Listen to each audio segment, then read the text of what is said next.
کیا آپ جانتے ہیں کہ خلیج فارس میں ایک ایسا جزیرہ ہے جس کی حفاظت کے لیے ایران اپنی پوری طاقت لگا دیتا ہے، یعنی کہ اپنی پوری فورس لگا دیتا ہے؟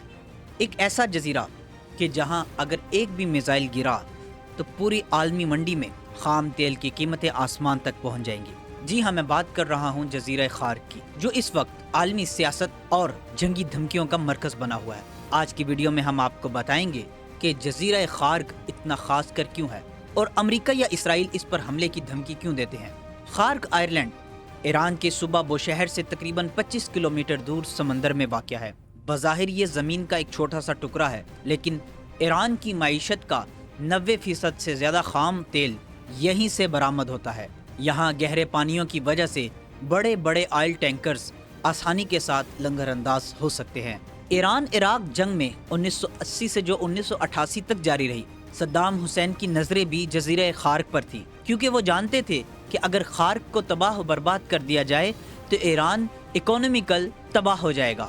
جنگ کے دوران جب صدام حسین نے دیکھا کہ زمینی محاذ پر اسے کامیابی نہیں ملی تو اس نے اکانومک وارفیئر شروع کر دی۔ اس کا سب سے بڑا نشانہ جزیرہ خارق اور وہاں سے نکلنے والے آئل ٹینکرز تھے۔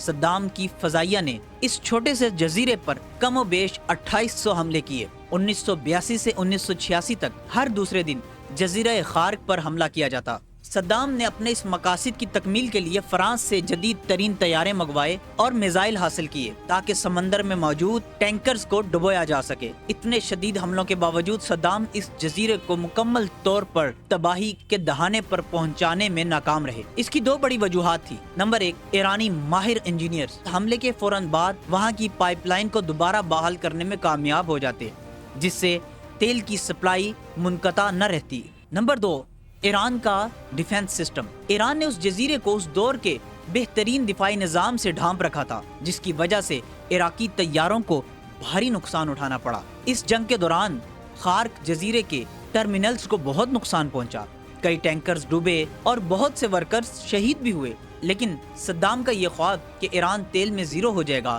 کبھی پورا نہ ہوا۔ حالیہ مہینوں میں جب بھی ایران اور اسرائیل کے درمیان کشیدگی بڑھی تو سب سے پہلا نام جزیرہ خارق کا سامنے آیا۔ اسرائیل اور بعض امریکی حلقوں کی جانب سے ایران کو یہ دھمکی دی گئی کہ اگر ایران نے جوابی کارروائی کی تو جزیرہ خارق پر حملہ کیا جائے گا، جس سے ایران کے تیل کے انفراسٹرکچر کو اور ایران کی معیشت کو تباہ و برباد کیا جائے گا۔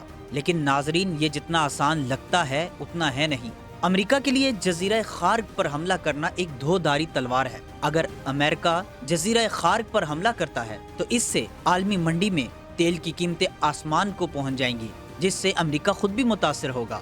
اسی لیے بائیڈن انتظامیہ نے کئی بار کھلے عام ایسی کسی بھی کارروائی کرنے سے گریز رہنے کا مشورہ دیا ہے۔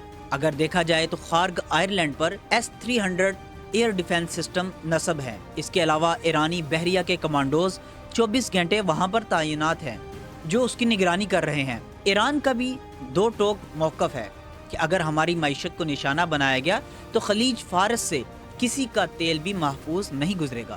ناظرین، جزیرہ خارق ایک زمین کا ٹکڑا ہی نہیں بلکہ عالمی معیشت کا ایک حساس سوئچ ہے۔ کیا آپ کو لگتا ہے کہ امریکہ یا اسرائیل واقعی اس حد تک پہنچ جائیں گے کہ وہ جزیرہ خارق پر حملہ کریں، یا یہ صرف ایک نفسیاتی جنگ ہے؟ اپنی رائے کمنٹ سیکشن میں ضرور بتائیے۔